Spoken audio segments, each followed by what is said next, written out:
I'd like to start by welcoming Josh Kilmer-Purcell and Brent Ridge from Beekman 1802, two of these truly the nicest guys out there. I had the pleasure of consulting with you guys for a couple of years during the early years, right? And then watched you guys go to tremendous success.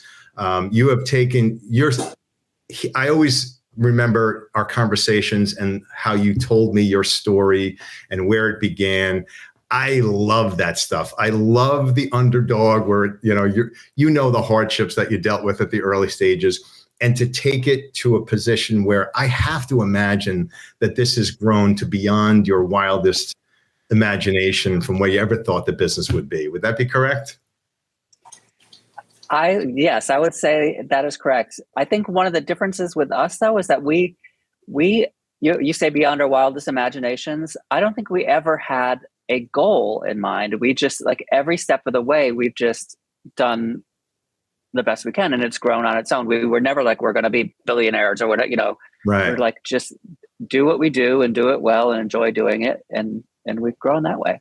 Well, welcome. I really appreciate you taking some time out of your incredibly busy schedule. So I want to start. I'm going to do some rapid fire questions for you guys. And it's really just a way for other business owners to learn from people who have been there, who have endured some of the challenges that other business owners endure, and maybe, pick up a few nuggets along the way. So the first question I have, and I think I know the answer, but biggest risk that you ever took in your business that led to a big win, what was that? I would say going on TV retail. Mm-hmm. Was that what you thought it was going to be? That is not what I thought it was going to be. But go ahead. Yeah, because, with TV retail, you have to have a lot of money to invest up front in inventory and things like that, which, as you know, at the beginning of our business, we didn't have two nickels to rub together. So, and we weren't taking, investors on at the time. So it was just a really big gamble. But in terms of what that ultimately did for the growth of our company, the risk paid off because it became such a huge marketing tool for the company and the growth of the company. And that's really what we just kept reinvesting into the company. And that's how we grew. And was it a risk because you weren't sure if it was really part of the plan or on brand with the company and what you believed in? Well, it was really a risk financially. It was a risk, the inventory we had to buy, the chunk of inventory. And unlike buying inventory to sell, wholesale or, through other retail partners, when you're on TV retail, you have a set amount of minutes that you have to sell that inventory. And if you don't perform during those minutes, it doesn't sit on the shelf until it sells. You're gone and you're stuck with that inventory. So it really was, it was more, the cost of that inventory was probably more than our revenue the prior year. Wow. That we had to sink into, what was it, Brent, 20-minute appearance? Yeah, 20-minute appearance. And you have to remember, Warren, even though it may not seem like it always, or certainly not now, we're both very introverted people, and we never intended to be the salespeople, the upfront salespeople for our product. And so it was really not only the financial investment that we had to make, but also we had to really question, can we do this? Do we believe in ourselves enough that we can go out there on live TV and sell this product in an effective way? So we really had to soul search to say, hey, do we have the skills to do this? Yeah, we might be successful business people, but we are not successful introverts. Well, I remember when this took place, I was with you guys, and I remember day one and watching you guys on TV. You were so hyper prepared. Like, I remember the amount of work that you were putting into it, and knowing you guys the way that I do, there was no way this thing wasn't going to work. You hit a grand slam. You really did. So with that said, question 2, biggest accomplishment that you guys have had in your business. What would you say that would be? I would say successfully scaling. we are one of the companies that truly started out, selling one bar of soap. We didn't like raise a bunch of money, create a bunch of inventory, hire, a dozen people and scale from there. We started with the two of us with one bar of soap, and scaling a small artisanal rural based company from zero to where we are relatively smoothly, I think, is the biggest. Scaling is always a big challenge, but like smooth scaling from zero, to where we are is the thing I'm proudest of. Awesome. And you did it well. During that scaling, or even before, what would you say was the toughest time in your business? And what were the decisions that you may have made that helped you get through it? I think the toughest time in the company was, in the first, I would say, we're 15 years old now. So I would say probably the first 7 years were really tough. We weren't paying ourselves a salary. We were just trying to figure out how to, keep going. And, I think making those first hires, like trying to decide who's going to be the first, 2 or 3 people smarter than yourself that you're going to pay to hire on the hopes that they're going to bring something to the company that you yourself can't offer. And I think that's the point that every entrepreneur faces is, hey, when am I going to take money out of potentially my own pocket and put it into someone else's pocket in hopes that it's going to bring something that I myself can't do for the company. So I would say that was probably the hardest decision for us. Like, not only when was the time to do that, but who was the person? Who were the people? That Yeah. would do that. Yeah. Mm-hmm. That's so important. And I see that with a lot of companies too. And you guys know my friends at Death Wish Coffee.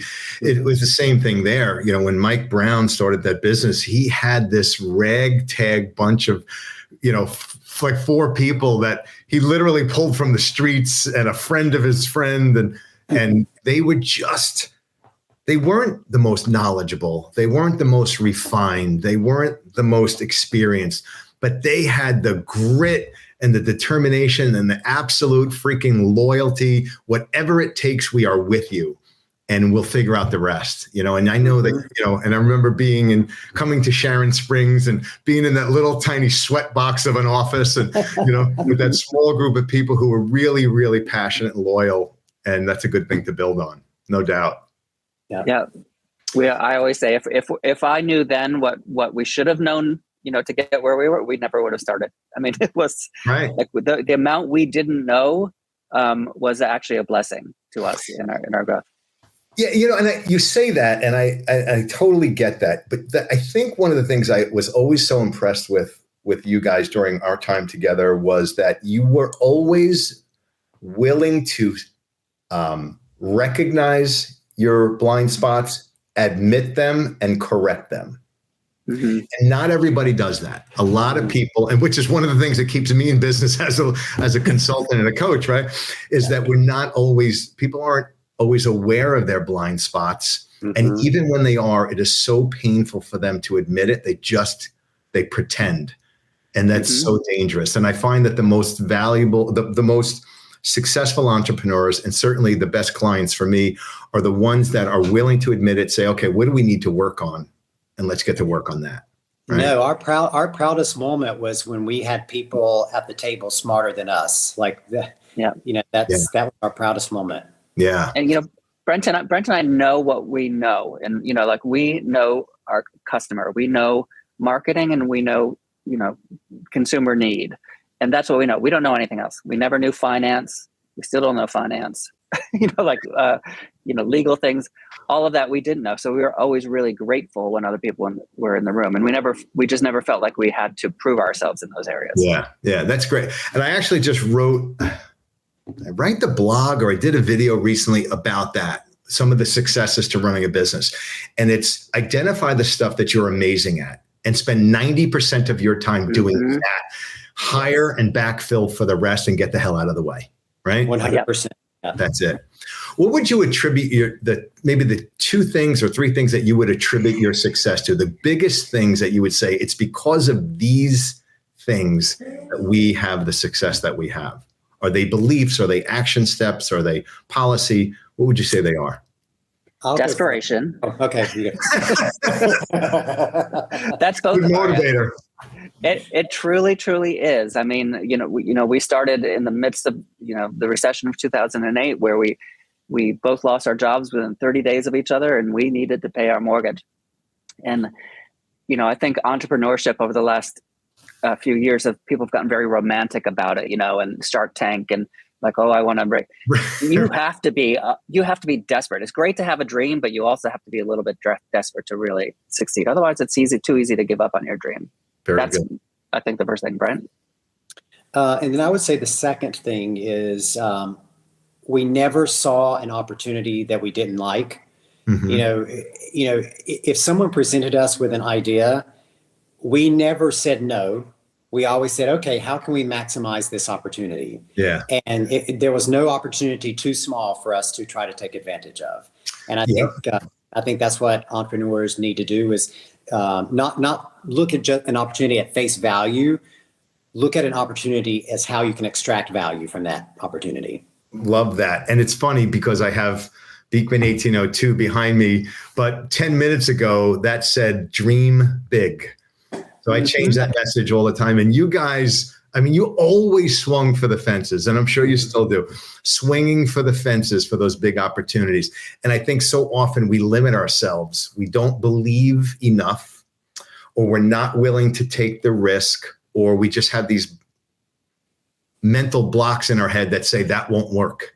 Mm-hmm. And we just don't ever explore, and how often we miss out on incredible opportunities if we just don't believe or don't dream big enough. You guys always did that. So that's right. Because I think a lot of people look at opportunities only as like a doorway to get through.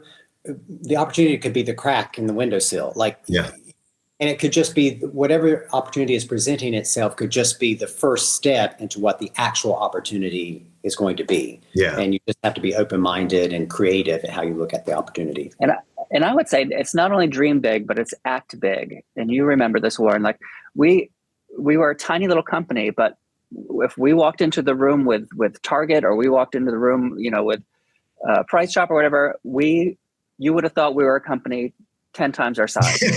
Fake it till you make it. Exactly. So you got to dream big and act big. I love it.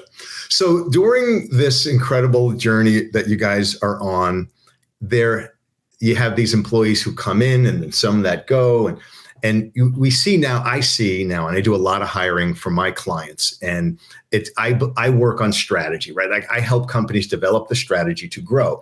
But I always say that if I take an A+ strategy and we put it in the hands of a C- team, we now have a C- strategy, right? Mm-hmm. So there isn't anything more important than bringing on quality people and keeping them.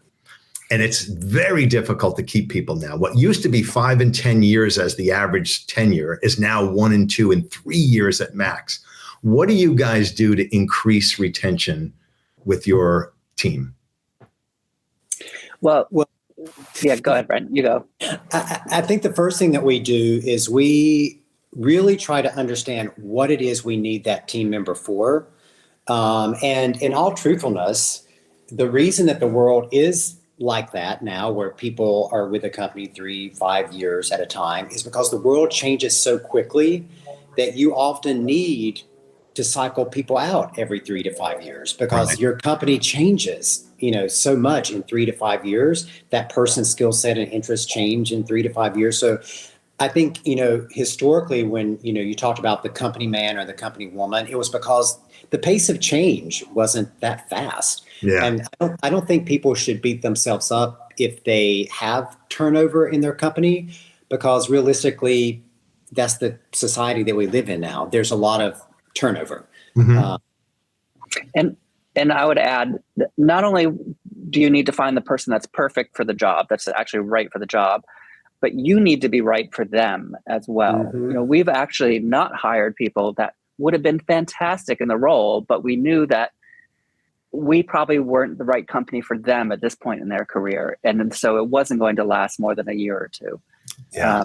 It really has to be a two-way match. I love that. And one of the things that I do with my clients is it's just that piece right there. Yes, I'm going to look at your resume, but we're going to have a 30-minute pre-screen conversation. This happens before any other interview, where I have a series of questions that I ask, and it is all cultural based, goal based, beliefs, values, and things like that. And I find out if it's the right match, because I don't care how great your resume is and how many times my client says, "Are you crazy? Like, we have to hire that person." No, that person's not right for your organization. It's so true. A perfect example of that, we're, as founders, an entrepreneurial company, we often get applicants who are from big corporate backgrounds, and they want to come work at a, like a, startup-y, small to mid-sized company, and they really want to. But when they start talking, you can see their skill set is really for a large corporation operating, with bigger teams than they're going to have. And as much as they want to do it, I know that it's not going to work out for them, and they're not going to succeed. So it's just better not to. Love it. Love it.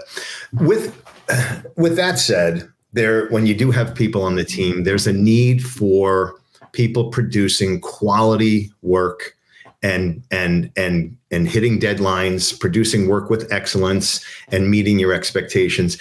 What things do you do to ensure that you hold people accountable? Because it's great to create a culture where people love you and love the job and love working there, but there's an accountability piece. And I always say, I want to keep my promise to my clients, right?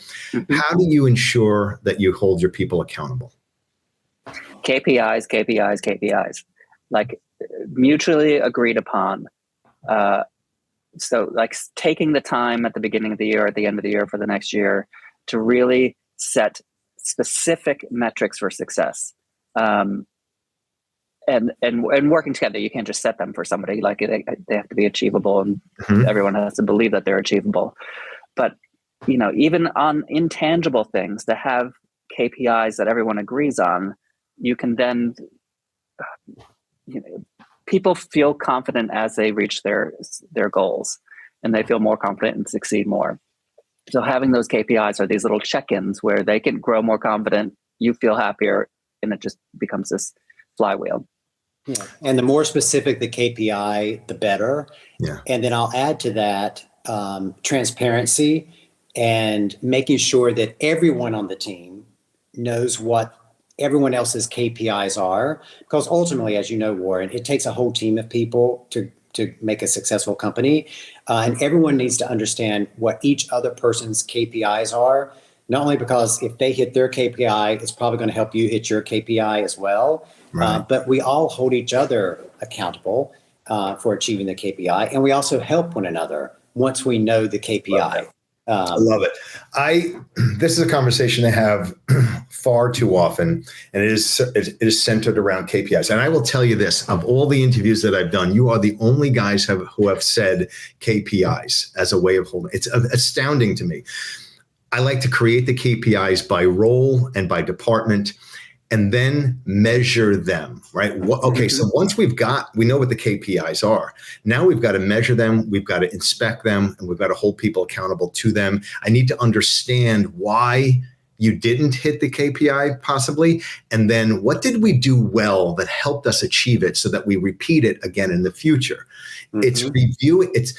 And so the rare breed I shouldn't say rare. Many people track KPIs, but they don't use them.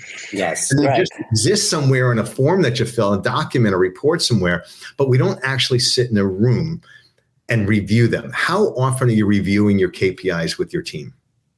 Oh, weekly or more. I mean, at least once a week. We have our executive team meeting. So, all executives we review, the top line KPIs, top line numbers every single week on a joint call. And then individually, I mean, at least once a month for almost every person on the team. Yeah, and then we do biannual reviews where it's like a more formal process where you're looking at, the 6-month tracking of the KPI. Because what you never want to do is not pay attention to a KPI until the review process, and then all of a sudden you're like, oh, you're not hitting it, and there's no way to course correct. Yeah. So it's good to have that periodic check-in before the actual review process. It's so perfect. I love the, it's the same thing with performance evaluations, right? Like an annual performance review. Okay, hey, listen, you could convince me that maybe that's enough as long as you're doing your regular check-ins. I want to know whether it's KPIs or tracking the performance of my team. I think every business owner should be giving good feedback along the way. And I do call them check-ins. I'm going to do a check-in so that you know what to fix and you know where you're hitting it right and keep doing that, right? 100%. And I love what you were saying about, I just lost my train of thought. Well, you loved everything I said. I love everything. It was all fantastic. I was going to say, and the great thing about like setting KPIs and specific ones, it's not about success or failure. It's not a success if you hit it or a failure if you miss it. It's a point that we all agree on where we should be. So if an employee isn't hitting it, I'm not hitting it either. It means we agreed on this and we're not hitting, so we need to figure out why. So it's not success or failure. You have to take the emotion and the ego out of it. It's an agreed upon point that if it's not hitting, we need to figure out why. Yeah.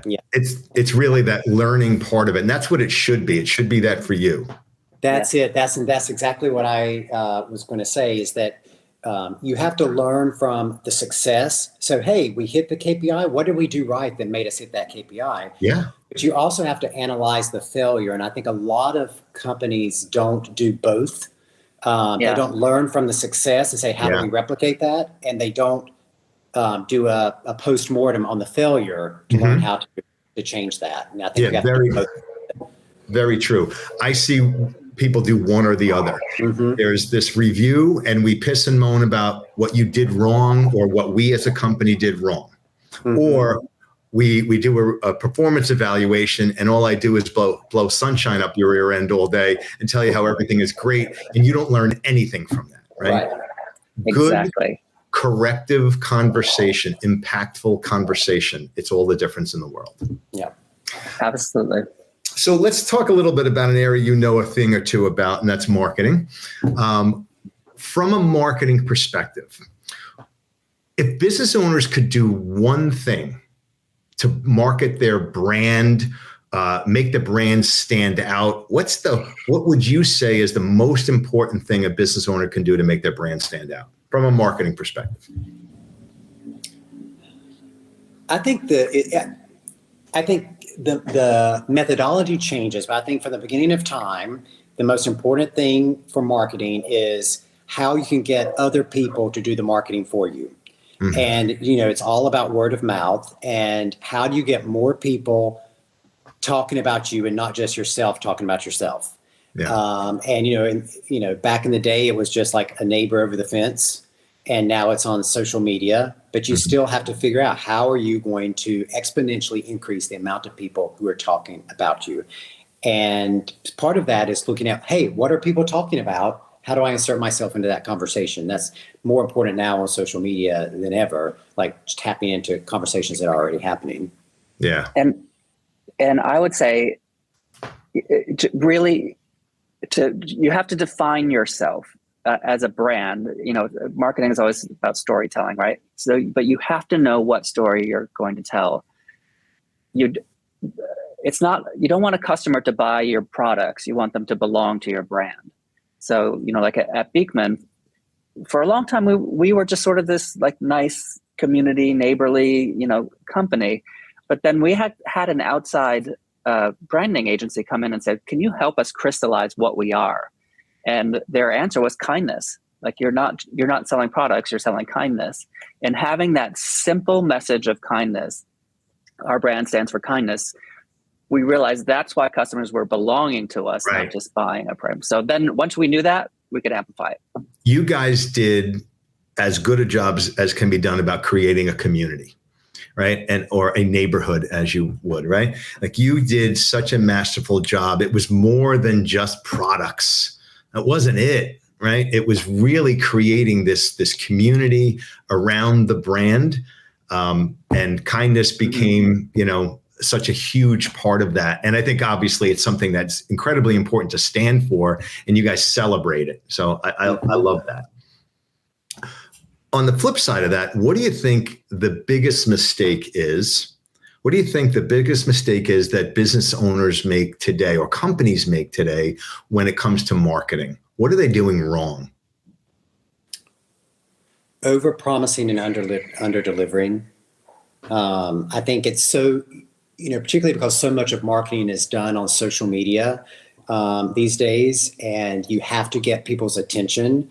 And we know the type of headlines and claims and whatnot that gets people's attention. And so I think it often leads, particularly consumer product companies, to make more and more outlandish or outrageous statements to bring the customer in for the first time, but then they don't get the repeat customer because the product is not what it says it is. Yeah. So, and as Josh always likes to say, with marketing, you can get anybody through the door the first time. It's getting them through the second, the third, the fourth, the fifth time. That's what grows a successful business. Yeah. We always have, Brent and I can sell anything once. It's the product that sells it the second time. Yeah. And that's a thing that I heard a long time ago, and I repeat on a regular basis to myself, is keep your promises to your customers, right? Mm-hmm. Say you're going to do it, you better deliver. And that's how you earn their business down the road. You know? Absolutely. Okay. Business owners have to wear a lot of hats and have at least one particular skill, or maybe even a myriad of skills. But what would you say is the most important skill that you have? And I'll ask you each this question: the most important skill or trait that led to your success? For me, I would say long-term thinking.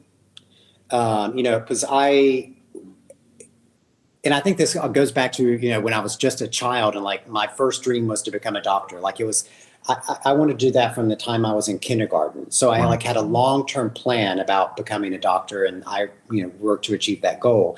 And I think that just trained me to think in terms of long-term. So we might have a long-term goal that's 10 years from now. And I am already thinking now, what are the million little steps that I have to take to get to that goal? So I think that's my particular skill set, is thinking long term and then thinking of every step to get to that goal. Great. And Brent and I are exact opposites, which is kind of why we work so well. Like Brent thinks of the million little steps to get to that goal, and I think the million little things that are going to go wrong so that we're never going to get there. And so for me, I've always, for my entire life, had issues with anxiety, and I'm very open about it. But one of the gifts that anxiety has given me is I am crazy strategic. Mm-hmm. So if we're thinking about, if I've got an issue in front of me, or a problem in front of me, or a goal in front of me, like I said, I will find everything that can go wrong, before we get there. And that's strategy. See, and I love that. And there's a difference. See, there are lots of Debbie Downers out there. There are lots of people who have a problem for every solution, right? The difference here is that you just used anxiety as sort of your superpower, right?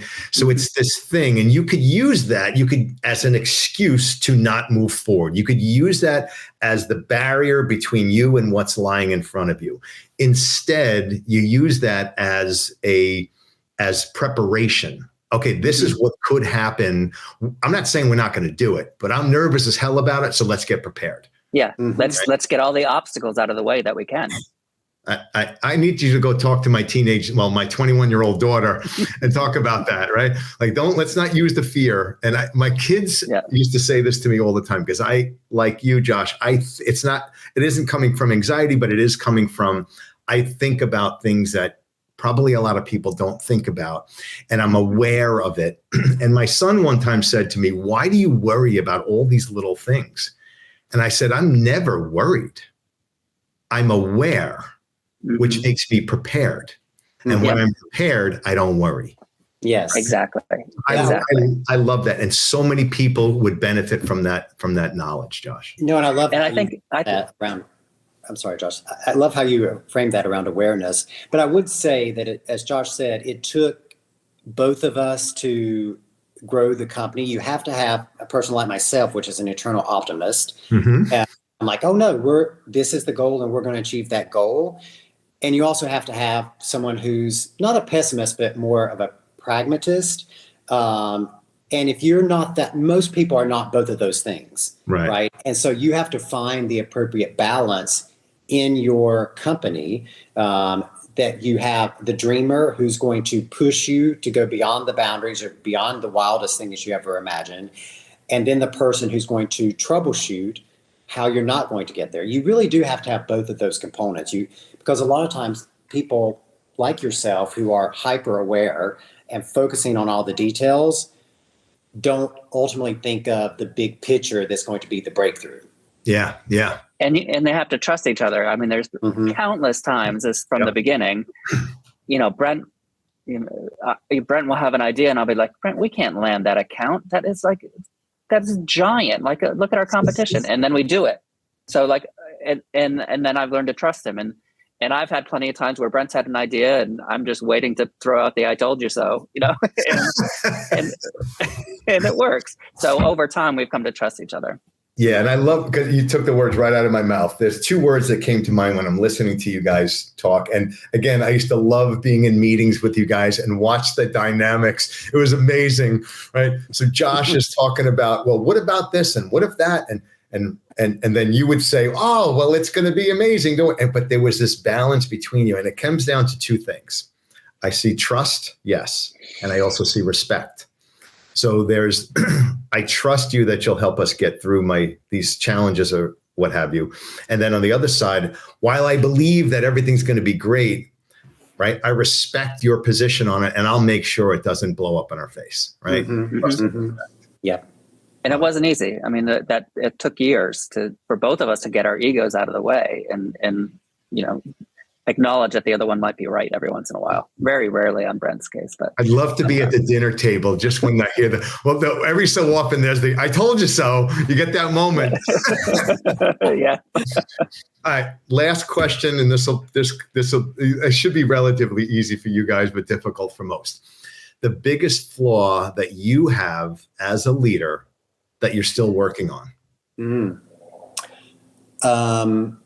I would say this applies to both of us, though Josh always disagrees when I say this, is that, and actually going back to our prior question, KPIs has helped solve this quite a bit, is that we were never great at giving constructive feedback because we were conscientious about hurting people's feelings. Yeah. And I think that's something a lot of people deal with. Like, I don't think people give good constructive criticism, and by virtue of that, I don't think people receive good constructive criticism because we're not used to receiving it. And so I think that's something that has been something that we work toward, and it becomes problematic because if you let it build, right? If you're disappointed, you don't point out why something is not happening correctly, then the problem just keeps snowballing and getting bigger and bigger until there's some emotional eruption that is not productive for anybody. Yeah. And I would say that has historically been my personality, is that I have let frustrations build and build and build until there's an eruption. But going back to the conversation about KPIs, once you have mutually agreed on the KPI, you are doing your constant check-ins to make sure that you're heading in the right direction.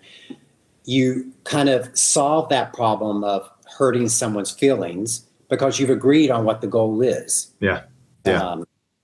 So that's my flaw. Sometimes it is black and white. Mm-hmm. That's it. You need to make it black and white. Yeah, exactly. Very good. Yeah. Yeah. And I would say my flaw is patience.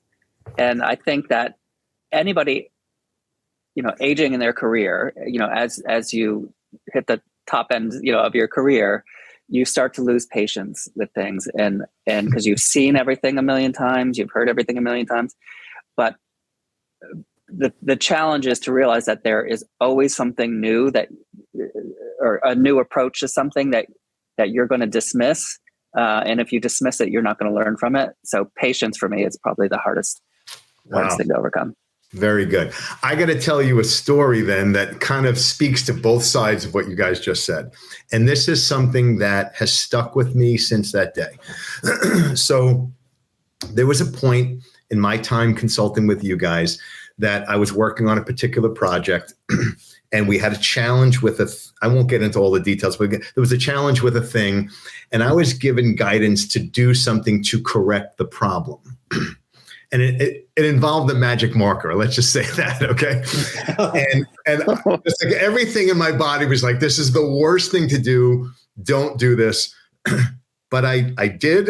And I knew it was the wrong thing to do. I didn't fight hard enough. I should have. And ultimately, you guys stood in front of me, and I'll never forget it. Stood in front of me at my desk in Schenectady and said, and looked at it. He brought it to me and said, Warren, I just want to ask, when you did this, did you think that this was up to our brand standards? Is this what the Beekman brand standards are? And I looked at you dead in the face and I said, absolutely not. And you said, okay. And you walked away. I'll never forget it. You guys may not remember it, but I do. And I just said that, first of all, tremendous lesson for me. Never again would I do that thing. And it was such an incredible lesson in giving great feedback, doing it with patience, and getting the result that you wanted. And I want you to know, like, that was it was a pivotal moment for me. Like, I'm never going to lower my standards again, and I'll fight to the death to make sure that we uphold them. So, I love that. I don't remember the incident, but I'm good. Let's just leave it at that. I'm glad we responded quickly. And I love that. Like, I love when team members learn something and like it just makes them better in their career. And, you know, we were talking about like turnover of employees and things like that. We actually love when an employee comes to our company as, you know, an entry-level position and they learn and become amazing. And then some other bigger company steals them away from us. Mm-hmm. We think that is the highest compliment. And we do have companies steal our employees all the time, you know, sure. Companies who can pay more, you know, whatever. And we just love that because we know that we have trained that employee well, and we know that they are leaving to advance their own career in some way. But we know that when they go to that bigger company, they have only good things to say about their time at Beekman, and They're only going to talk great things about Beekman. So we going back to, you know, all marketing is word of mouth. That employee leaving is just, you know, talking over another fence. Yeah, it's another brick, right? It's just one more brick in your building, you know. And that's right. And you know, those are the things that you guys think are your flaws, but I'm sure it's a challenge for you guys. But I can tell you from my perspective, the way that you communicated that to me, that's all you needed to say. It was just masterful communication. I spent so much time coaching guys at your level, like the leaders of the company, how to communicate. It's your number one thing that you better be able to do is communicate with your team. And I focus on how to get you to do that properly. And then I work with the people below them, that you know, middle level leadership team, and teaching them how to communicate as well, but how to receive that, how to have just take it. And I always say this, there is no shame in making a mistake, right? People oftentimes cannot admit a mistake because they feel they're going to be judged or looked down upon for making the mistake. And I say most of the time that's not true with great leadership. However, it's not the mistake that we judge. It's the unwillingness to see it and admit it. It's ironic that you fight it. You fight admitting that it was a mistake so you don't get judged, but yet you're actually being judged based upon you not admitting it. That's right. Yeah. Absolutely. Giving feedback is a skill, and receiving feedback is a skill. And we say the same thing about kindness. Like, being able to give kindness is a skill, an exercise you have to develop, and receiving an act of kindness from someone with grace is also a skill set that you have to develop. True. And I want to add something to what you're saying. You know, you talk to leaders and people focus on leaders all the time and, you know, and their behaviors. one of the ways to become a leader that I think is an art that's being lost is managing up. And early in my career, that was probably my best skill. Was I learned to manage up, because people think that leaders have all of the answers and are like emotionally perfect and balanced and have all that. And your biggest skill to become a leader is learning to manage up. Brent and I have flaws. Brent has a lot more than I do. But so many times I know, like with an employee, that if you come to me with bad news, come to me with good news too, at the same time. And I'm gonna handle that bad news better. It's for me, it's you should be able to read me like a book and know that. But that managing up is a skill that I feel is being lost. That's so funny. I get asked by companies to come in, and I'll go into an organization where, and let's say it's a fairly large organization, and they ask me to coach a group of leaders on their team, right? So we do these weekly sessions, and I talk to them about leadership and what have you. And what the company doesn't always understand is I'm going to focus on that, the managing up.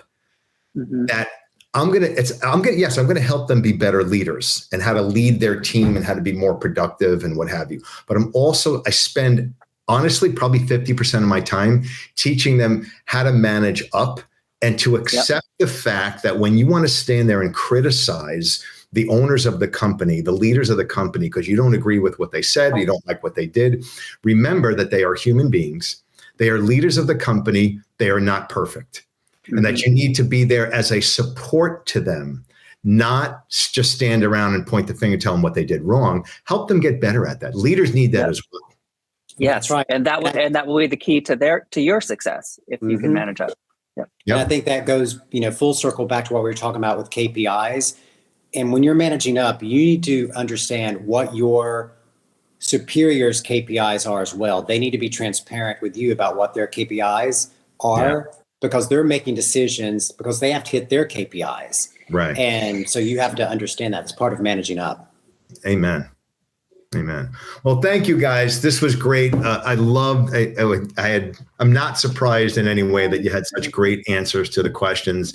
And I think any business leader is going to benefit from hearing this stuff.